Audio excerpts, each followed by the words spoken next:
In week 11, we're going to continue on our formal writing 4. So this week we're going to write the second part of it. Let's look at the writing task again, okay? So last week we have already finished the first part, which is about explaining the reasons why there are fewer people going to the cinemas than before. So this week we're going to focus on the second part of this writing task, which is about how can we increase the number of moviegoers. That means we have to give some suggestions and recommendations to improve the situation and to encourage more people to go to the cinemas. So let's quickly go through the task analysis again. So we're going to write a letter to the editor, and then it has to be persuasive because we're trying to persuade people to believe in our opinions, and it has to be formal in tone. And most important thing is there are two purposes of writing this task, which is explain the reasons behind a phenomenon, that is fewer people going to the cinemas than before. And this week we're going to focus on this one, which is ways to improve the situation. So here's the format of a letter to the editors. Since you've already written the first part in last week, so I'm going to quickly recap it. You should already know these elements: greetings, expressing the purpose of writing at the very beginning, and also how to present your arguments. And this week, okay, we're going to focus on the second part of this writing. So you're going to focus on, again, you should know how to present your arguments, and you should learn how to write a closing or a conclusion of a letter to the editor. And of course, you always need to end your letter with a proper closing. So I hope you still remember the language features of a letter to the editor. Last week we went through a lot of language patterns that usually appear in the letter to the editor. So this week we're going to focus on two kinds of language patterns. The first one being language patterns for expressing opinions and giving suggestions. As I said, this week we're going to focus on the second part of the letter to the editor, which is about giving suggestions on how to improve the situation, how to encourage more people to go to the cinemas. So when we're trying to give suggestions, we can always make good use of phrases like "it may be a good idea to do something," or "I highly suggest that something should be done," or "my advice or recommendation would be something." Okay, so these are some very useful expressions we can use when we're trying to give suggestions. Later on, you will also learn a few more ways to give suggestions, a few more language patterns to give suggestions. So stay tuned. And the second language patterns that we are going to focus on this week is expressions for writing closing paragraphs, because after we've given suggestions on ways to improve the situation, we then will conclude the whole letter to the editor. So we usually end a letter to the editor with a remark or your hope.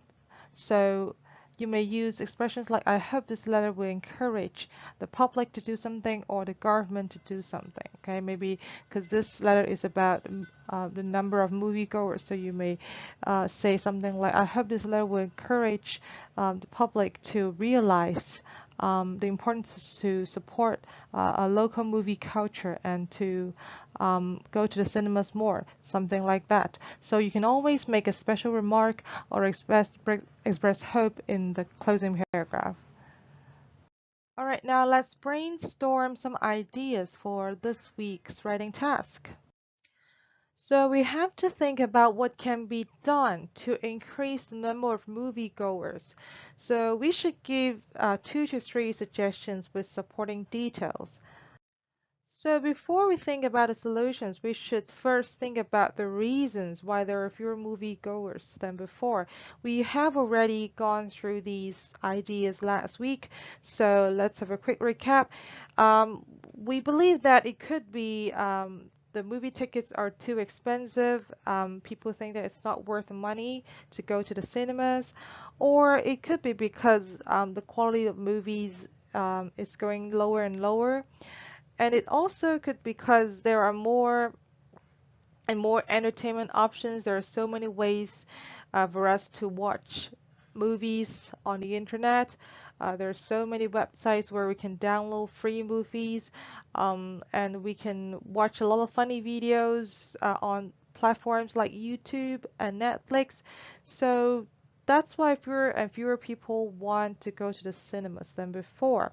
So we have to develop solutions based on the reasons that we have thought about. Our solution should be targeting these reasons.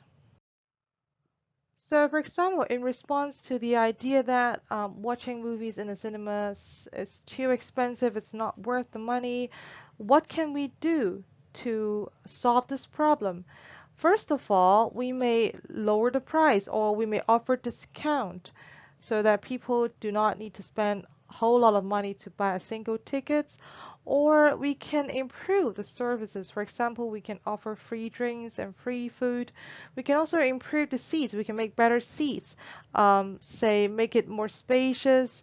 And in a most extreme example, there are cinemas overseas which even offer beds in the cinema. So these are just some funny examples. But these ideas shows that if you improve the service and lower the price a little bit, it can encourage people to get rid of the idea that, oh, cinemas are not worth the money. It can encourage more people to um, go to the cinema again.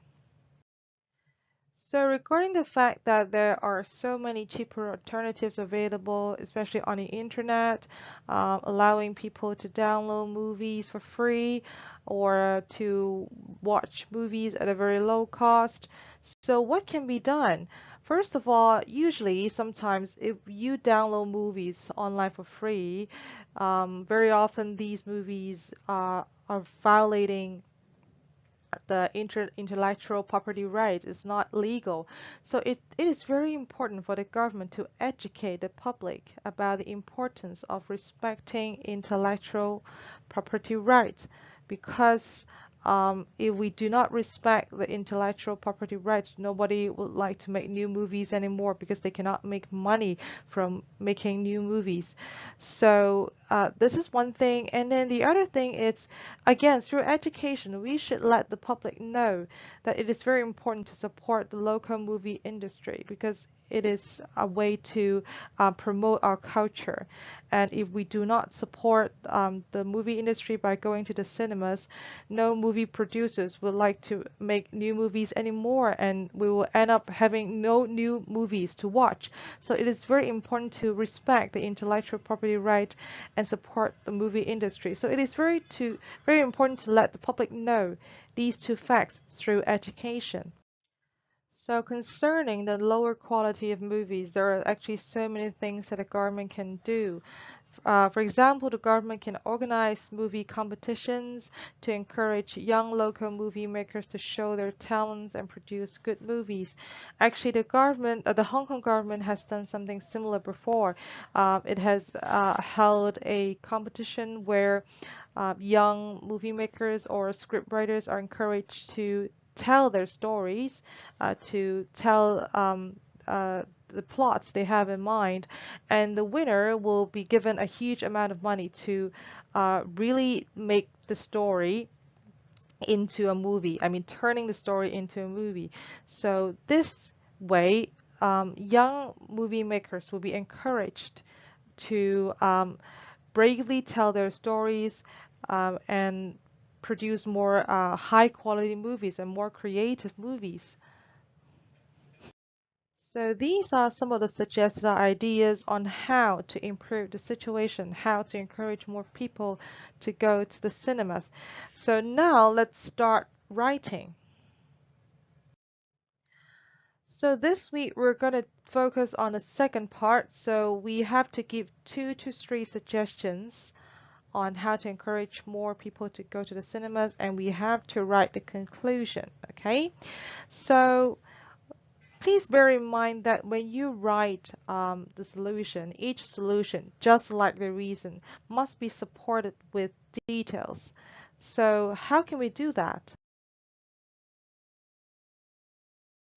So again, we should follow the PEE pattern or PRE pattern. First of all, we give a point and then we try to explain how that happened. And then finally, we try to give examples to further explain our ideas. So because for the first suggestion, we should have a transition paragraph because previously we were writing this reasons why there are fewer moviegoers, and then we move on to the suggestions. So we need to have a transition sentence. So we can write something like this: in order to improve the situation, something must be done, right? In order to is very useful when writing suggestions and solutions. And then we give our first suggestion by writing, oh, first, or to start with, it is suggested that, blah, blah, blah, right? And of course, this is not the only option that you can use. You can also write something like this, oh, in order to tackle or deal with the problems, something must be done, and then you give your first suggestions. Or this is a more advanced one. You can write, regarding the aforementioned problems, aforementioned, that means something you've mentioned before, okay? And then you ask what can be done to improve the situation, and then you answer your own question. All right, to start with, it is suggested that we can do something, blah, blah, blah. Okay, something like that. And then after you've given your point, so let's say your first suggestion is you think that education to the public is important, then you explain how, okay? Because maybe people do not understand the importance of respecting intellectual property rights, then you explain by writing something like this. Oh, as mentioned previously, many people nowadays prefer to download movies from the internet rather than go to the cinemas. This is probably because they do not understand the importance of respecting intellectual property rights. They just care about watching movies for free. They just care about their own wallet.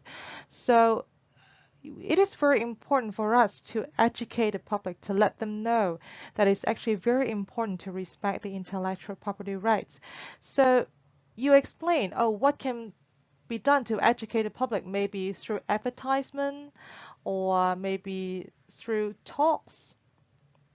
Okay, so you can give examples to show how can we educate the public. Then you tell what will happen if education is done. Okay, so you can make use of patterns like if or when. Oh, if the people receive education, if the people watch the ads, if the people listen to the talks, they will understand more about the importance of respecting intellectual property rights, something like that.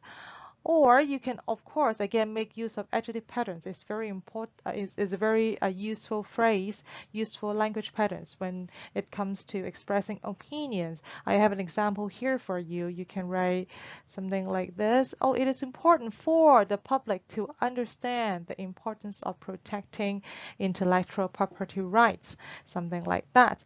And then you can give examples to further explain. For example, you can give examples from overseas government. Maybe some government in the other parts of the world has done some education campaigns like this before. Then you can use those campaigns as an example to support your idea. So after you've used the PEE or PRE structure to explain 2 to 3 solutions to the problem, then you can write a closing paragraph. So again, as I told you at the beginning of this video, you always express hope in the last paragraph of a letter to the editor, or leave a special remark. So these are some suggested expressions for you to use in your conclusion or closing paragraph. So remember, this week, please write the second part of the letter to the editor, which is actually the rest of the letter, and hand in to your teacher by Friday. And make sure you write no less than 200 words for this part and give at least 2 solutions. Okay, that's very important. So I hope you will have a better idea on this writing test after watching this video. Thank you.